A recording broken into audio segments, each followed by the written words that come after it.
За энэ хувийн тэтгэврийн сангийн тухай хуулийг бол дэмжиж байгаа. За одоо бол мэдээж одоо нэг 5 орчим аж ахуй нэгж сан байх шиг байна. 80 гаруй тэрбум төгрөг татцсан байж байгаа. Тэгээ энэ одоо ер нь бас юунд хөрөнгө оруулалт хийгдэж байгаа, хаана байршиж байгаа, өндөр хяналттай байгаа гэж одоо бодож байна. Тэгээд энэ дээр бас санхүүгийн зохицуулахаараа бас анхааралтай байх бах. За сая Наран Баяр гишүүний хэлж байгаа санаатай бол ер нь санал нэг байгаа. Бид нар ч одоо саяхан нэг хэдэн жилийн өмнө Австралийн хөгшчүүл Монголын оюутлагоогоос ашиг хүртээд л манай оюутлагын мөнгөөр зугаалаад байгаа юм яриад баахан бид нар чинь шүүгсэн шүү дээ.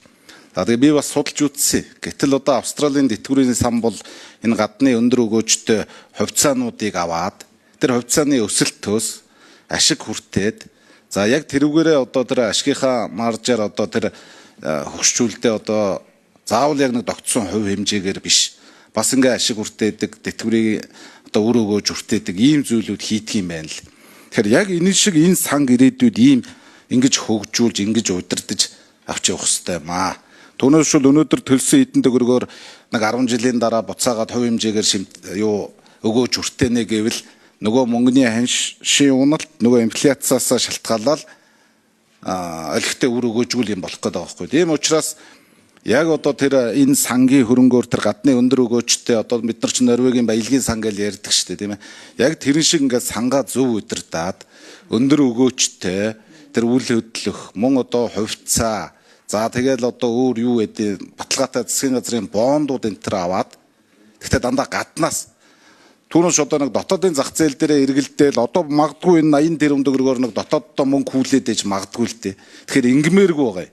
Гадны өндөр одоо чи нөгөө одоо өндөр хөгжилтэй орнууд энд өсөж байгаа эдийн засаг энэ дэлхийн мөнгө эргэлдэж байгаа газруудаас бид нар яагаад мөнгө олж болохгүй гэж.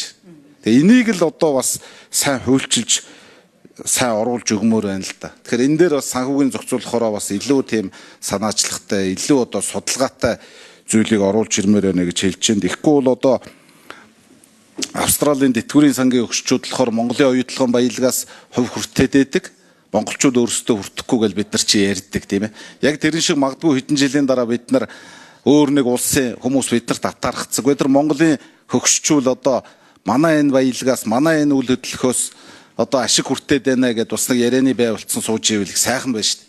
Тийм учраас энэ өндөр өгөөжтэй зах зээл гадагшаа хандсан жоохон чөлөөтэй сэтгэж ийм юм хиймээр байна. Тэгэхгүй бол бас манай санхүүгийн зохицуулах хорооныхон ч юм уу манай энэ санхүүгийн салбарын чинь хитрхи эрсдлийг тооцоол одоо ингээд хөдөлж чаддаггүй юм хийж чаддаггүй.